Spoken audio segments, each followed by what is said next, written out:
We're talking about Steins Gate. He wants to take over the world, and he likes Dr. Pepper. This guy and I are going to get along. My new bestie. They're on to me. I have to make this quick. Yes, I will get eggs. L-Psi congroo.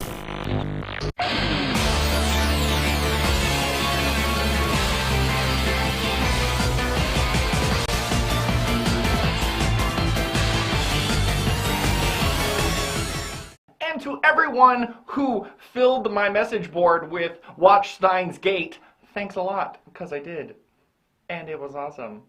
And please, if you're confused as shit at the end of episode 1, don't give up, because it gets better. You're not really prepared for the shitstorm that kind of happens immediately. All you have to do is just play along with their weird physics, and if you're willing to do that, then it's great. Please stick it out, because as confusing as it is, the characters involved are going to grow on you so fast that you have to know what happens to them. You have to know. You are so invested in your core group, especially after some shit, because there's some shit, and it's awful. I kind of knew what happened when it happened. When he sends the text message and he leaves his world line, I knew what was up. I don't know why he didn't. You do have to kind of get used to the future ruler of the world, mad scientist Hyoin Kyoma. But once you do, you love the shit out of this guy because he's great. And when I first started watching it, my first impression of Kyoma was he was the anime version of this guy. The cloudy with a chance of meatballs guy? Yeah, that's kind of who he is at first. Except with time! Fuck your meatballs, time! He's actually really smart. He's not really crazy. It's a persona. And he runs with it. And he enjoys it. And if you just give it a chance, he grows on you. But he's not a bad guy. He's a really good guy. He's just weird. He wants to rule the world, not destroy it. I can relate. And you really grow attached to Mayuri, even though she's kind of generic. They also pair her with very not stereotypical characters, so she works really well. They kind of do this relationship curveball with his forced lab assistant Kurisu, who he calls Christina, which is hilarious. Because at first, I was under the assumption that Kyoma and Mayushi were going to end up together. Then I was figuring that it was going to be at least Mayushi and Daru. And then I kind of felt bad for Mayushi because I don't know what happens to her. And this entire show is filled with characters that you really like and are, for the most part, I would say underdogs. So I like that. Time travel with science, not magic, that's fine. I loves me some backward science. I do loves me some time travel in general, especially when it's done really well. They don't explain how the microwave became a time machine, but you know what? If a DeLorean, police boxes, and a hot tub can be a time machine, then anything can be a time machine, and suck it! The only difference between the future gadgets laboratory and the foreman's basement is weed. That's the only difference. Dude, my burrito went back in time. But it's with my gooey banana, so it's okay. I would not stick my finger in the gooey banana.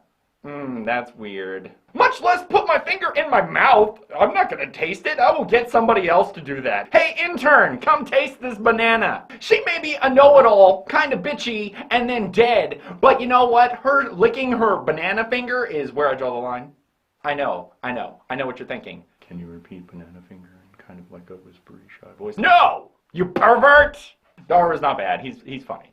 Daru's funny. Your main group of characters you really enjoy. There are side characters that are in it, I would say, regularly. It's kind of an ensemble type piece. Trap, Stalker, Bald Guy, Cat Maid. The Cat Maid is weird. And when he goes to Ferris's weird Cat Maid cafe, because that's what it is, she gives them an omelet with the message, the world is in danger. That's bonkers. Because if your alphabet soup spells woot, I don't care. But if that shit says someone's behind you with a knife, I might jump up.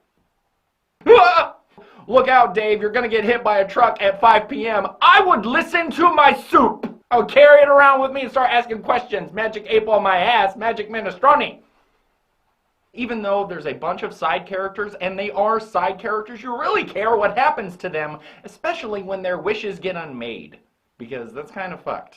You know, not all of them. I mean, seriously, Shining Finger? She's lucky all he did was punch her in the face. She's lucky, because I don't think I could have stopped. And as serious as it develops, like I said, shit starts happening and it gets heavy. But for the beginning, he's kind of abusing time travel and will find any excuse to just go back in time. It's kind of fun to watch at first. And then shit starts happening. And now it's not fun. Now shit is business. And we gotta get off this world line because it's fucked up. And don't give up halfway through because it is kind of a happy ending. Everything kind of works out and it's nice. It's nice. Yeah, there's some really heavy shit and a lot of times people get fucked over. But in the end, it works out. So yay! It was really sad and fucked up for a little while though. It was really sad and really fucked up. I like the idea of sending data backwards in time. Granted, it translates later on into memories and stuff.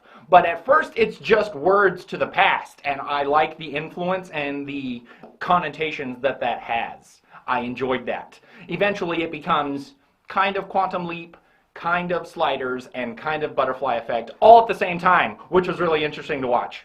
If some random guy from the future just asked me to be the world's savior, I don't know if I could step up. That's kind of heavy. I don't know about this. Things could go terribly wrong. I'm trying to talk to this person and get them hit by a car.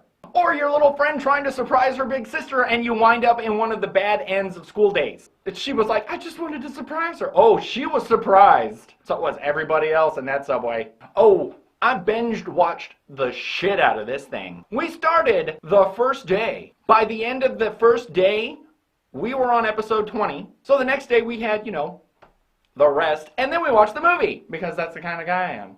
And it was awesome. The series gives you almost everything you want. The only thing I wanted from the series was someone else to go back in time. The movie gives you that. And I was super happy. That's all I wanted from the series. That's literally all I wanted from the series because otherwise the series is totally perfect. And then you watch the movie and there's that last piece that you wanted. And there it is. And it's great. Oh, and don't forget about the OVA, which is technically episode 25, which has its own little Easter egg in it and ties up this one loose end that the series doesn't give you. The series literally doesn't give you two things. The OAV and the movie give you those things. It's perfect. And yes, I did watch it in subtitle first, and then I went back and watched it in English. It's just as enjoyable in English. If you like the subtitle version, watch it. If you like the English audio, watch it. In fact, watch both. They both have excellent voice acting and very good writing. Kyoma in either audio track is definitely your favorite character. At least your favorite voice actor. Both of those guys did an amazing job. Good job. At first the music isn't that strong because it's mostly background music, just kind of ambiance. But it kind of grows on you by the end of the series. Yeah, the music's pretty good. So enjoy the music. There's not a whole lot of action because, it's story-based and it's done very well. But the animation is not bad at all. You're going to watch it because of the story and the dialogue. You are. You get invested in this relationship. Remember Groundhog Day, how he was living the same day forever? That's kind of how it is. So as this relationship develops, gets broken down, starts all over, develops, gets broken down, starts all over, you really start to enjoy it because it happens different every time. And that's nice. But the inevitability that Kyoma feels, you feel. Oh, you feel it. At a certain point, you're just sitting there going, he's trapped in that fucking episode of Supernatural where Dean dies every day. He's trapped in it. You're like, fuck. If you can't tell, I enjoyed the shit out of this. A lot of you did too, which is why you told me to watch it. So, my official rating and my unofficial rating system, totally own-worthy. So own-worthy that it is mega super awesome. You should get it. You should own it. You should watch it. You should make your friends watch it. And you should love it. You will enjoy it. I promise. This is AniView by Dave. I, of course, am Dave. If you have any questions, comments, confusions, suggestions, put them below and I will get back to you. See you next time. Outside congroo.